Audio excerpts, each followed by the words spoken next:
Senator McCain, I have a number of questions for you. Thank you for joining us today. Governor Palin Thank you, Barbara. Now, don't say anything. Don't say anything mean, otherwise I'm going to be angry. Now, Governor Palin was here just yesterday, and there are reports now of infighting between her staff and your staff, and that she's now stepping away from your campaign's talking points. This close to the election, is that indicative that she believes your ticket is not going to win and that she's positioning herself for the future? It's pure baloney. We get along fine. There's always a little infighting among staff, so that it goes on constantly. It always has. Sarah Palin and I could not be working more closely together.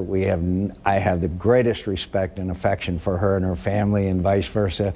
We're on the same team. We're working. A couple of mavericks aren't going to always agree on every issue, but it's pure, unadulterated baloney that there's any problem.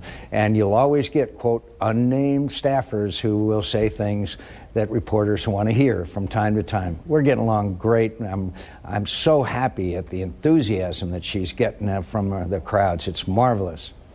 Now, there's no question that Senator Obama has put together a well-coordinated campaign team here in Florida and across the country, yet your campaign still seems to be trying to get itself organized.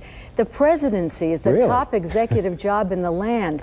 How can you convince the American public that you are ready to lead when the thing you're in charge of, your campaign, appears to be lacking the same fine-tuned coordination as Senator Obama's? Well, I don't know frankly, what you're talking about. I'm very happy with our team, and of course we've had ups and downs. We've been declared dead 4 or 5 times by the pundits. Look, it's coming down to this. Senator Obama wants to, quote, spread the wealth around. He wants to redistribute the wealth. We found out as far back as 2001.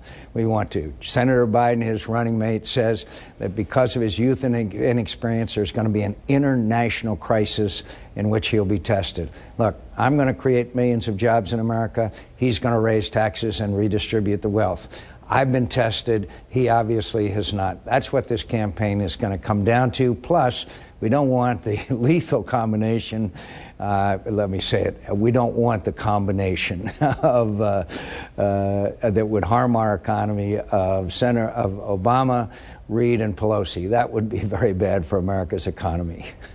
Well, you're talking about spreading the wealth. That really has been a campaign issue of yours. Now, you've made Joe the plumber the centerpiece of your campaign in the past week, yet independent analysis shows that he would do better under Obama's tax plan. How do you respond to that? Well, Joe doesn't think so, and Joe wants to buy the business that he's been working in for 10 years. The guy that is selling it to him would see about 4 or 5 different tax increases. Joe the plumber wants to make money and not have to give it back to the government. That's why Joe's all over America. I'm sure that he's a smart guy, and he can figure it out. I don't know who the independent analysts are, but Joe obviously made his own analysis, and he doesn't want to see the wealth redistributed. He doesn't want to see it, quote, spread around. And we have seen that as Senator Obama's most liberal left senator in the United States Senate. Joe Biden's only the third. Now, Senator Obama wants to grow personal wealth from the bottom up, but your plan has tax cuts for the wealthy. Do the wealthy really need tax cuts?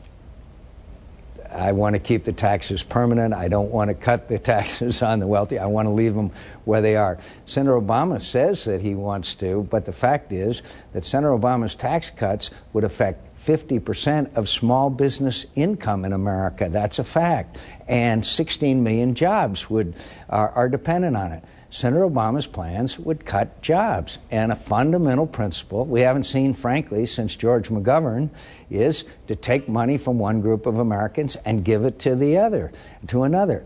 We've seen that movie before, and we don't like it.